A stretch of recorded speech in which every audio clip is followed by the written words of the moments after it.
entertain the thought, maybe even just for a second. What if it's not racism that's stopping me from being successful, but instead it's me?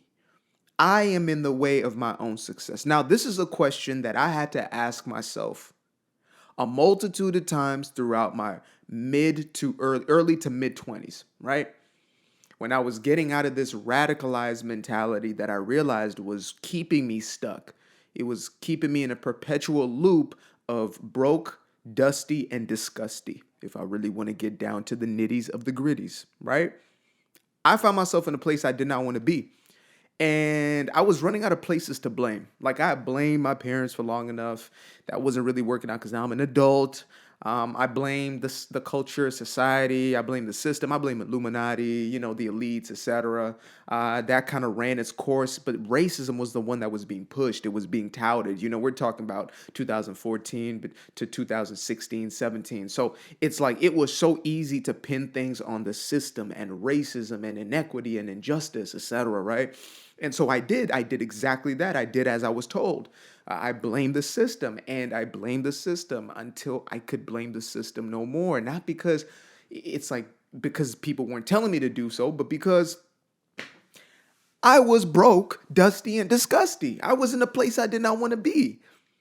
I was still living with my folks, not on purpose. I didn't want to be there, but I was still in that place because I didn't know how to put my life together. And so I had to look at my life differently and I had to make different decisions. And there was a drastic shift that happened in my life from 19 years old when I was getting out of my addiction, right? And I went cold turkey till around 22 years old. There was this major shift taking place in my life. And now I realize I actually, in hindsight, I diagnosed what it was. When I made the decision that I was no longer going to blame some external entity as far as why I was or was not successful, things started to change in my life.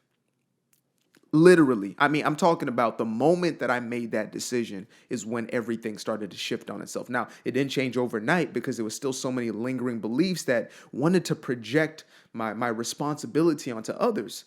It was a trained habit for me, right? It was a perpetuated way of being. It was just a behavioral pattern. It's like, okay, why is this not working? Well, the reason why the client didn't want me as as a marketer for them is because hold up. Maybe it's because I actually am not ready for that client. Okay, let me read a little more on the subject matter. Let me study a little deeper. Let me do some work for free, for an individual I believe in and get my chops up and learn how to actually market, learn the practical skills of digital marketing. Let me, that and then I did that and then all of a sudden, okay, there's a client coming in and he's a white man. What? You want to pay me to do what I do? But isn't this supposed to be racist? Okay. Okay, one client. Okay. Keep doing. Oh, you want to be a client? Oh, you're a white woman. What? You want to be my client? Wow. Okay. And so I started to develop a skill set and I started to become competent in the thing that I was doing. I stopped being as lazy as I was and got off my ass and started doing things, started being proactive instead of just waiting there, mad, like waving a spoon at racism while I used the same spoon to eat cereal that my parents bought. Like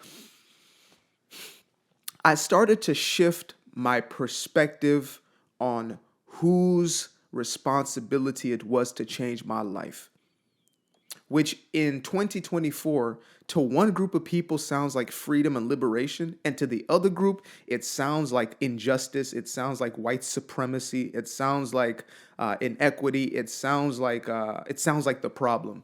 I've literally heard people say, pull yourself up by the bootstraps is the problem. Like to do for yourself is the problem. And that just shows how far gone we have taken ourselves, because it is simply us making a decision, whether conscious or unconscious, how far we've taken ourselves in this experiment of wokeness, right? Oh, I'm now woke to the truth of what's really going on. Okay, what's the truth? Well, the truth is that there is injustice and inequality and I can do nothing for myself. Okay, what kind of truth is that? What kind of truth says that you are unable to do for yourself? What kind of truth says that you're going to stay broke, dusty and disgusting for the rest of your life? What kind of truth is that to empower anybody? That is the opposite of empowerment, and we call it empowerment. That's why I brought up the word empowerment. We say that this is this is not empowerment, my friends. This is the mere opposite of empowerment. This is the contradiction of empowerment.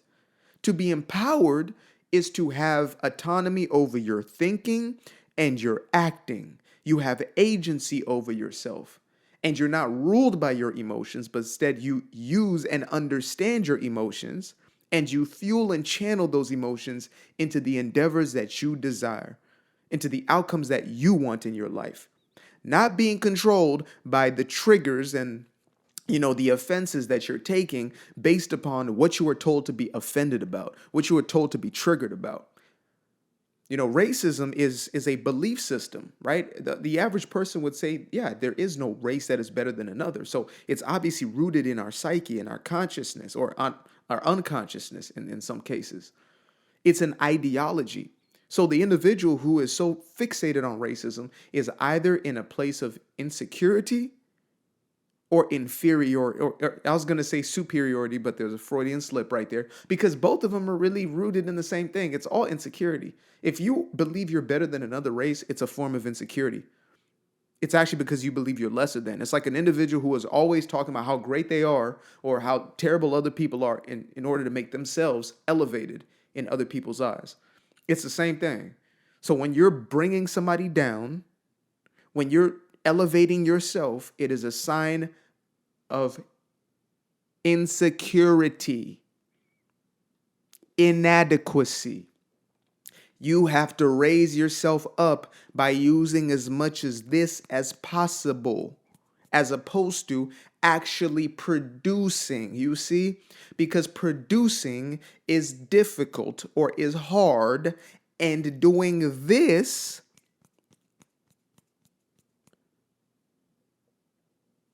is easy. Creating the video is hard because you're going to get, first of all, it's maybe the technical aspects, right? Some would say with their editing, but my editing is, very, very basic, straight to the point. But most people won't record this video and put it out. Why is that? Because there's a deep-seated fear of rejection, of scrutiny, of what if, right? That will stop an individual from doing this. Just like creating a business, just like doing anything else, right? Recording the song and putting the song out into the world. There is some sort of feedback that could very well be negative that many and most people fear. But instead, you can go out there and yell at the person who is doing the things, who is actually putting the content out and building a platform, who is making the music, who is opening up the business and running the business. It's easier to try to tear them down than it is to actually uplift yourself in a real way. Fell in love in the night. I used to be afraid of the dark, a place unknown like a heart in their heart. I used to see my life in the bar. Now the kids unchained, every shackle is lost. 2 steps in the moonlight, 2 step in the daytime. You just know when it feel right. You got a feeling the time's not. See you through those shades that I just threw on. Through my lenses, you just can't do no wrong. I fell in love with myself again.